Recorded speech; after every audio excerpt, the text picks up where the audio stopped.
Hello viewers, study point চ্যানেলে তোমাদের সবাইকে স্বাগত। আজকে আমি তোমাদের ক্লাস 9-এর physical science model activity task part 8-এ যে প্রশ্নগুলো দিয়েছে সেগুলো নিয়ে আলোচনা করব। তোমাদের এই টাস্কটা 50 নম্বরে দেওয়া হয়েছে। তো চলো ভিডিওটা শুরু করি। প্রথমে একের দাগে দিয়েছে ঠিক উত্তর নির্বাচন করো। এখানে তোমাদের 8খানা MCQ দিয়েছে। প্রথমে 1.1-এ বলছে, দেখো নিচের যেটি পরিমাপযোগ্য ভৌত রাশি নয় সেটি হলো, এটা হবে গয়েরটা একটি ন্যাপথলিন বলের গন্ধ। নেক্সট, আইসোবারদের ক্ষেত্রে নিচের যে কথাটি ঠিক তা হলো এদের ভর সংখ্যা সমান। ভরবেগের মাত্রীয় সংকেত হলো mLT-1। 1.4-এ বলছে জলের যে ধর্মের জন্য একটি ছোট পোকা জলের উপরিতলে হেঁটে বেড়াতে পারে তা হলো, এটা হবে 4টা জলের পৃষ্ঠটান। শক্তির মাত্রীয় সংকেত হলো mL²T⁻²। কোনো স্প্রিংয়ের বল ধ্রুবকের একক হলো N/m। গাঢ় ও উত্তপ্ত নাইট্রিক অ্যাসিড ও তামার বিক্রিয়ায় নাইট্রোজেনের যে অক্সাইড উৎপন্ন হয় তা হলো NO2। একটি বলকে খাড়াভাবে উপরের দিকে ছোড়া হলো। যাত্রাপথের সর্বোচ্চ বিন্দুতে বলটির, এটা হবে ক্ষয়েরটা, স্থিতিশক্তি সর্বাধিক। এরপর চলে এসেছি 2-এর দাগে। 2-এর দাগে বলছে শূন্যস্থান পূরণ করো। 2.1-এ দিয়েছে বিস্তৃত দশা কঠিন ও বিস্তার মাধ্যম তরল এমন একটি কলোয়েডীয় মিশ্রণের উদাহরণ হলো, এটা হবে গঁদ। জলে সাবান দিয়ে প্রাপ্ত দ্রবণের পৃষ্ঠটান বিশুদ্ধ জলের চেয়ে ড্যাশ হয়, এটা হবে কম হয়। এসআই পদ্ধতিতে ক্ষমতার একক হলো জুল। তারপরে 3-একটা দেখো বলছে নিচের বাক্যগুলি সত্য অথবা মিথ্যা নিরূপণ করো। যেগুলো সবুজ কালি দিয়ে হাইলাইট করা ওগুলো সত্য এবং যেগুলো লাল কালি দিয়ে হাইলাইট করা ওগুলো মিথ্যা। প্রথমে বলছে 3.1 আপেক্ষিক ঘনত্ব একটি এককহীন রাশি, এটা সত্য। এরপর 3.2-এ বলছে একটি বস্তু 8 সেমি ব্যাসার্ধের বৃত্তাকার পথের অর্ধেক অতিক্রম করলে তার সরণ হবে 8 সেমি, এটা মিথ্যা। সি স্কেলে ক্লোরিনের পারমাণবিক গুরুত্ব 35.453 হলে একটি ক্লোরিন পরমাণুর ভর 35.453 ইউ, এটা ঠিক। ব্যারোমিটারের পাঠ দ্রুত কমতে থাকলে বোঝা যায় যে নিম্নচাপের সৃষ্টি হয়েছে, এটাও ঠিক। যে দ্রবণে মিথাইল অরেঞ্জের রং হলুদ তার pH > 7, এটাও সত্য। কার্য একটি ভেক্টর রাশি, এটা মিথ্যা। এরপর চলে যাচ্ছি 4-এর দাগে। 4-এর দাগে বলছে একটি শব্দে অথবা একটি বাক্যে উত্তর দাও। 4.1-এ বলছে এসআই এককে 1 মোল পরিমাণ কার্বন ডাইঅক্সাইডের ভর কত, এটা হবে 44 × 10⁻³ কেজি। রাবার ও ইস্পাতের মধ্যে কোনটির ইয়ং গুণাঙ্কের মান বেশি, এটা হবে ইস্পাতের ইয়ং গুণাঙ্কের মান বেশি। একটি অ্যাসিড লবণের সংকেত হলো NaHCO3। এরপর চলে যাচ্ছি 5-এর দাগে। 5-এর দাগে বলছে সংক্ষিপ্ত উত্তর দাও। 5.1-এ বলছে এসটিপিতে হাইড্রোজেন গ্যাসের ঘনত্ব 0.0898 গ্রাম/লিটার হলে এসআই এককে এই ঘনত্বের মান নিন। তাহলে দেখো 1 গ্রাম/লিটার = 1 কিলোগ্রাম/মিটার কিউব। এসআই এককে হাইড্রোজেন গ্যাসের এই ঘনত্বের মান হবে তাহলে 0.0898 কিলোগ্রাম/মিটার কিউব। এরপর 2টা দেখো, একটি মৌলের পরমাণুতে প্রোটন ও ইলেকট্রনের মোট সংখ্যা 184। পরমাণুটির ভর সংখ্যা 235 হলে এতে কটি নিউট্রন আছে নির্ণয় করো।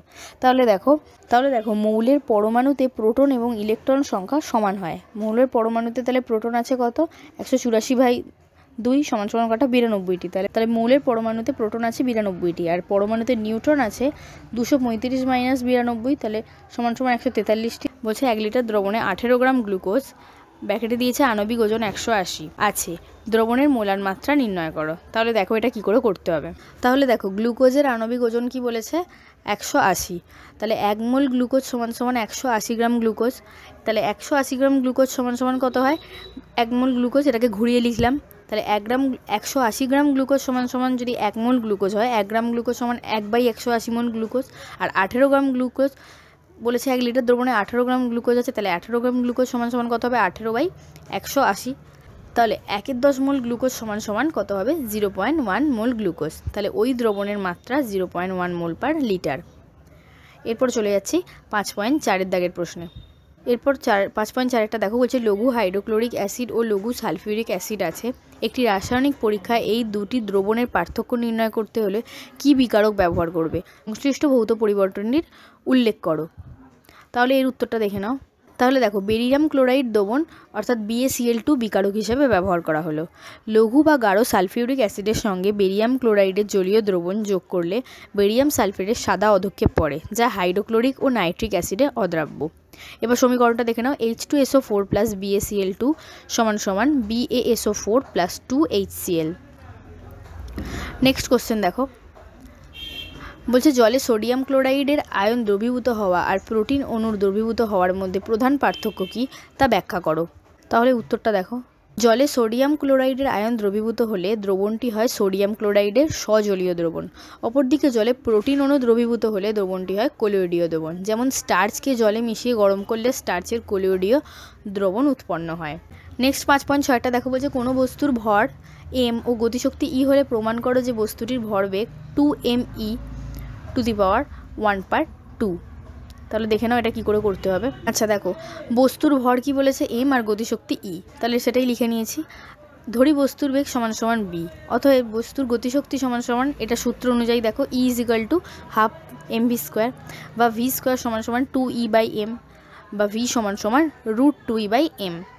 তাহলে বস্তুটির রৈখিক ভরবেগ কী হবে, p m × v সমান সমান m × √2e/m। তাহলে √2e × m²/m।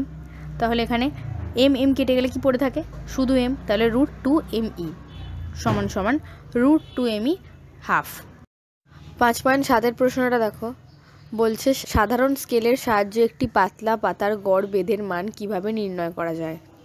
100 বা তার বেশি পাতলা কাগজগুলিকে 2 আঙুলে চেপে ধরে সাধারণ স্কেল দিয়ে পাতাগুলির বেধ বিভিন্ন জায়গায় মেপে নিয়ে তা থেকে গড় বেধ নির্ণয় করতে হবে।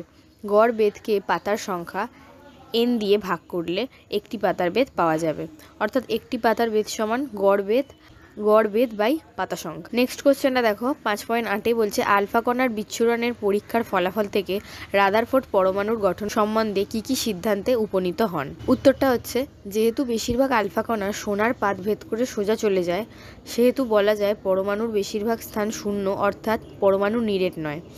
20,000-এর মধ্যে একটি কণা যে পথে যায় আবার সেই পথে ফিরে আসে, অর্থাৎ ধনাত্মক আধানযুক্ত আলফা কণা আর একটি ঋণাত্মক আধানের বিকর্ষণের জন্য ফিরে আসে। এই ঋণাত্মক আধান পরমাণুর খুব কম আয়তন দখল করে থাকে এবং পরমাণুর সমস্ত ভর ওই স্থানে কেন্দ্রীভূত। রাদারফোর্ড পরমাণুর ভেতরে ওই ক্ষুদ্র অংশের নাম দেন নিউক্লিয়াস। এরপর দেখো 5.9 প্রশ্নটা দেখো, বলছে 1 কিলোগ্রাম ভরের বস্তু 1 মিটার/সেকেন্ড বেগে ধাবমান হলে তার গতিশক্তি কত হবে তা নির্ণয় করো। তো এর উত্তরটা দেখে নাও। তাহলে দেখো, বস্তুর ভর 1 কেজি এবং বস্তুর বেগ কত, 1 মিটার/সেকেন্ড। তাহলে আমরা জানি বস্তুর গতিশক্তি অর্থাৎ e সমান সমান ½ mv²। তাহলে ½ × m এর মান কত দেওয়াই আছে ওপরে 1, আর v এর মানও দেওয়া আছে 1, তাহলে 1 তার হোল স্কোয়ার। তাহলে ½ × 1 × 1, 1-এর স্কোয়ার করলে 1ই হয়, তাহলে এটা হবে ½ সমান সমান 0.5 জুল। চলে যাচ্ছি 6-এর দাগে, বলছে নিচের প্রশ্নগুলির উত্তর দাও। এখানে দেখো 1-এর দাগে বলছে একটি ট্রেন 60 কিলোমিটার/আওয়ার দ্রুতিতে চলছিল। ব্রেক কষার ফলে 1 মিটার/সেকেন্ড² মন্দন সৃষ্টি হলো। ট্রেনটি থামতে কত সময় লাগবে নির্ণয় করো। তাহলে দেখে নাও অঙ্কটা কী করে করতে হবে। তাহলে দেখো, ট্রেনটির প্রাথমিক বেগ u সমান সমান কত বলেছে, 60 কিলোমিটার/আওয়ার। তাহলে এটাকে আমরা মিটার/সেকেন্ডে করে নেবো। তাহলে মিটার/সেকেন্ডে করার জন্য কি করতে হবে, 60 × 1000/3600। এটাকে কাটাকুটি করে কত বেরোলো, 50-এর 3। তাহলে 50-এর 3 মিটার/সেকেন্ড। তাহলে অন্তিম বেগ যেটা v সেটা হচ্ছে 0, আর মন্দন a সমান সমান কত বলেছে, 1 মিটার/সেকেন্ড²। আর সময়টা আমরা জানি না। ট্রেনটিতে মন্দনের সৃষ্টি হয়েছে, তাহলে সেক্ষেত্রে সূত্র অনুযায়ী কী হবে, v সমান সমান u - at। তাহলে v এর মান 0, u এর মান কত দেখো এখানে লেখাই আছে 50-এর 3 মাইনাস a মানে হচ্ছে 1, আর t এর মান আমরা জানি না, তাহলে 1 × t। তাহলে t সমান সমান 50-এর 3, অতএব t সমান সমান 50-এর 3কে ভাগ করলে হয় 16/2 সেকেন্ড। তাহলে এটাই 6.2-এর প্রশ্নটা দেখো, বলছে একটি জৈব যৌগে ভর অনুপাতে 0.031% ফসফরাস আছে। যদি ওই যৌগটির একটি অণুতে একটি ফসফরাস পরমাণু থাকে তাহলে যৌগের মোলার ভর নির্ণয় করো। তোমাকে দেওয়া আছে p সমান সমান 31। যৌগটির অণুর আয়তন সম্বন্ধে তুমি কি বলতে পারো। তাহলে দেখো, 100 গ্রাম যৌগে ফসফরাস আছে কত, 0.031 গ্রাম। তাহলে 0.031 গ্রাম ফসফরাস থাকে কত, 100 গ্রাম যৌগে। 1 গ্রামে থাকে কত, 100/0.031 গ্রাম। আর 31 গ্রামে থাকে হচ্ছে 100/0.031 × 31। এটা কাটাকুটি করে দেখো, তাহলে এটা কাটাকুটি করে বেরোলো 1 লাখ গ্রাম। অতএব ফসফরাসের আণবিক ভর সমান সমান 31, মৌলের মোলার ভর হবে 1 লাখ গ্রাম। এরপর দেখো আমরা জানি কি 6.022 × 10⁻23। অণুর আয়তন কত, 22.4 লিটার। তাহলে একে কত হবে, 22.4/6.022 × 10⁻23।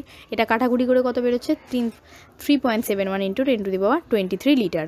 নেক্সট অঙ্কটা দেখো, বলছে একটি হালকা ও একটি ভারী বস্তুর ভর যথাক্রমে ছোট হাতের m ও বড় হাতের m। বস্তুটির ভরবেগ সমান হলে কোনটির গতিশক্তি বেশি হবে তা নির্ণয় করো। তাহলে দেখে নাও এটা কী করে করতে হবে। তাহলে দেখো, হালকা বস্তুর ভর সমান সমান ছোটো হাতের এম, ভারী বস্তুর ভর বড় হাতের এম। ধরি দুটি বস্তুর ভরবেগ সমান সমান পি, তাহলে হালকা বস্তুর গতিবেগ E1 সমান সমান p²/2m, আর ভারী বস্তুর গতিবেগ E2 সমান সমান p²/2m। তাহলে 1/2 করে পাই E1/E2 সমান সমান p²/2m বাই p²/2m। তাহলে E1/E2 সমান সমান কী হবে, p²/2m। এটা কি উল্টে যাবে, 2m/p² সমান সমান m/m। তাহলে E1/E2 সমান সমান m/m গ্রেটার দেন 1, অতএব E1 গ্রেটার দেন E2। এটা হচ্ছে অ্যান্সার। এরপর 6.4 দেখো, বলছে নিচের প্রতিটির একটি করে উদাহরণ দাও। প্রথমে বলছে অভিকর্ষ বল কাজ করছে, তারপর বলছে অভিকর্ষ বলের বিরুদ্ধে কাজ করা হচ্ছে, তারপর বলেছে বস্তু সরণ ঘটলেও অভিকর্ষ বল কোনো কাজ করছে না। কোনো বস্তু ওপর থেকে নিচের দিকে ফেলে দিলে সেক্ষেত্রে অভিকর্ষ বল কাজ করছে। এরপর বলছে কি অভিকর্ষ বলের বিরুদ্ধে কাজ করা হচ্ছে। কোনো বস্তুকে যখন ওপর দিকে তোলা হয় তখন বস্তুটি সরণ অভিকর্ষ বলের বিরুদ্ধে হয়। এরপর দেখো, বলছে বস্তু সরণ ঘটলে অভিকর্ষ বল কোনো কাজ করছে না। তাহলে হাতে সুটকেস ধরে রেখে যদি সমতল রাস্তা দিয়ে হাঁটা যায় তবে এক্ষেত্রে অভিকর্ষ বলের দ্বারা কোনো কার্য হয় না, কারণ সুটকেসের সরণ অভিকর্ষ বলের দিকে 90 ডিগ্রি কোণ করে থাকে। তো আজকে এখানেই শেষ করছি। ভিডিওটা যদি ভালো লেগে থাকে অবশ্যই লাইক করো, শেয়ার করো এবং আমার চ্যানেলটা সাবস্ক্রাইব করো।